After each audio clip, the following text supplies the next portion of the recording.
Welcome back. Now, air travellers across the country can breathe a sigh of relief as from today, fully vaccinated passengers will no longer need a COVID-19 test to enter the country. Here to discuss the latest changes to the travel rules is Eoghan Corry. Good morning to you, Eoghan. Lovely to see you. Good morning, Alan. Good morning, Murren. So from today, if you're arriving into the country, you no longer need to have a PCR test if you are fully vaccinated. PCR or antigen test for not required for vaccinated people. We were pretty much of a very small club, a club of two that introduced testing. We did it in December. People weren't sure what was going to happen. Could Omicron be kept out? We now know that it can't. But remember, this applies within the European Union. There has been a principle in place since last July, Alan, that travel within the EU is going to be defined more on vaccination status than on point of origin. And Ireland and Portugal diverged a little bit from that by introducing testing. Other countries did not. We're just going back to what is the norm in Europe today. Okay, Eoghan, and when you're travelling from Ireland to another country, as you said, a lot of them didn't introduce this. Is that the situation there? You don't need anything when you're leaving to gain entry to another country, bar your recovery cert or your digital COVID cert? Pretty much. Remember before COVID, all that years BC, all those years ago, you needed a boarding pass and a passport. You now need 4 pieces of documentation: boarding pass, passport, your digital COVID cert, and a locator form. Now, there are countries that have testing, Portugal being the most significant from Ireland's point of view, and Italy, Greece and Cyprus also introduced restrictions for travel within the European Union. Really important. Remember, this is within the European Union. Take, for example, Switzerland. I know, Alan, you're a big ski fan. If you're flying to ski in France, for instance, this week, and you transit through Geneva, as a lot of us do, you will need the test flying in to Geneva. So it's totally for European Union travel. The principle being that travel within the European Union, we are one unit, and that there is sort of restrictions on travel within Europe that we saw all over the place in the summer of 2020. We're trying to move away from the principle of that. Obviously, there'll be tests of that ahead. I'm sure there will be more trouble coming down the line from different variants. Oh, and you just mentioned that about travelling into Switzerland, and you will need a test because, you know, there are Irish people who head off skiing and you do go into Geneva. If you've had COVID-19, and you've recovered in 6 months, up to 9 months, you can have a false positive with a PCR test. So is there an issue with that? Will they accept a rapid antigen test then? It's a very interesting one because the legislation didn't really go into the specifics of this. But what has been happening in practice is people have been carrying their recovery certs.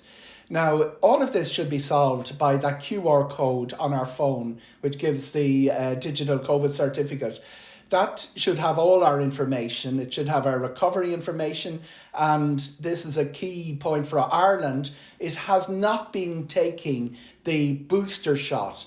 So we have evidence of the 2 vaccinations or the 1 vaccination in the case of one of the suppliers, but not the booster.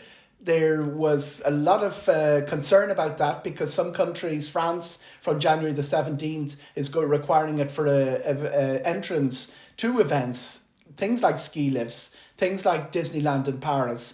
And on February the 1st, a lot of European countries are going to require a booster shot or for the digital COVID cert to be valid if it's more than 9 months since your second shot. That would include many of our health workers. But it does appear that Ireland is now going to add the information about the booster shot by January the 15th. So that's a very big development that came out of yesterday. By January 15th, and that will be needed. So will you get an automatic email with that, or how is it going to work?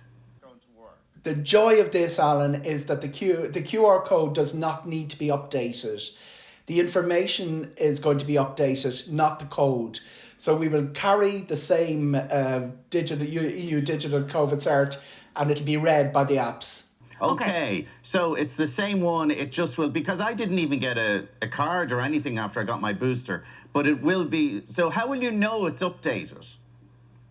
That is going to be the big question, because if the IT system breaks down, the first you know about it will be at the airline gate, or when you're queuing to see the mouse salon in Paris and somebody tells you you're not getting in. But then, are you serious? That's the first we'll know. So you could be denied somebody getting on a plane then. But as time we got emails. Hopefully the IT system isn't going to break down, and you'll automatically know. Go onto your COVID tracker and you can update it, right? Pretty much. There are facilities for checking online, and there are facilities for updating the information on the QR code. Obviously not your vaccine information, but lots of people ran into problem with names. The name wasn't the same as in the passport. Margaret came up as Peggy, that sort of stuff. So there is a facility for going into seeing your information and making sure that it is correct. I'm not sure of the minutiae of how that'll apply to the booster, but it certainly has worked so far in the countries that are implementing it. Okay, that's good. And hopefully that'll keep on working. We've seen lots of reports during COVID, and there was one report yesterday of Brussels Airlines running 3,000 ghost flights in order to keep their slots at airports. Oh, and we know that loads of airlines have done this, and we're all sitting here, trying not to use plastic straws to combat climate change. Like, this is a real issue with the airline industry. Is something going to be done to combat it? The slots issue predates COVID. The way it works is they're very valuable in airports like Heathrow, and there is a use them or lose them criteria there. Now, that was suspended. It was suspended in the first summer of COVID, but there was a great deal of criticism of that, including by Ryanair and people like that, saying that this is more or less rewarding the legacy airlines, the old airlines that have been going for years, that are trying to keep the new guys at bay. For instance, Wizz, which would be a low-cost competitor to Ryanair, managed to get into slots into Gatwick only the day before yesterday. But the use them or lose them principle on slots is a big environmental issue.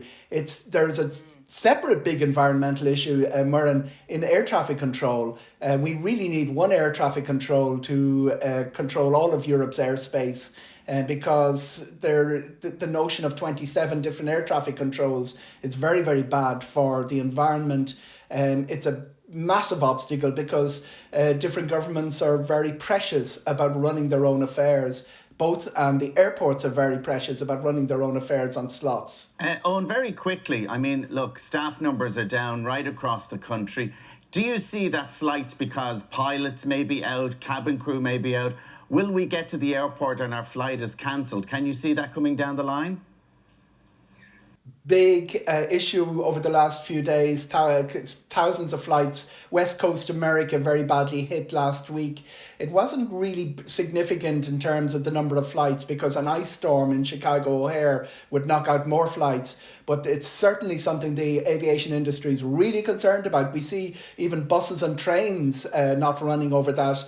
And I know Ryanair has pared back their January programme by about 30%. They haven't touched February or March, but this is something that won't go away. Staff having to isolate over COVID. It's going to affect cabin crew now. But remember, the aviation industry, it's good at recovery. It deals with ash clouds. It deals with ice storms all the time. And it deals with strikes. So they're pretty good at keeping the aircraft in the air. And they're very good at rostering. They're probably one of the industries that's best at calling in crew at short notice. Always a plethora of knowledge. Our travel expert, Eoghan Corry. Thank you so much for joining us this morning. Thank you. Always a great pleasure, Murren and Alan. Cheers. Would you book a flight now? Yes. Yeah, all right, he's doing it. Well, would you book it for the summer now? 0896 111 I forgot to ask him about, because January is the big time for booking. A lot of people book in January. For 5 months, 6 months. 6 months down the line. And are you doing that? Have you got the confidence to do that? Do let us know. Alan's booking all the flights. Still to come, we're flicking through Thursday's papers for a look at all the top stories. And from close contacts to testing trouble, your rights as an employee during the Omicron wave will be explained, so don't go away.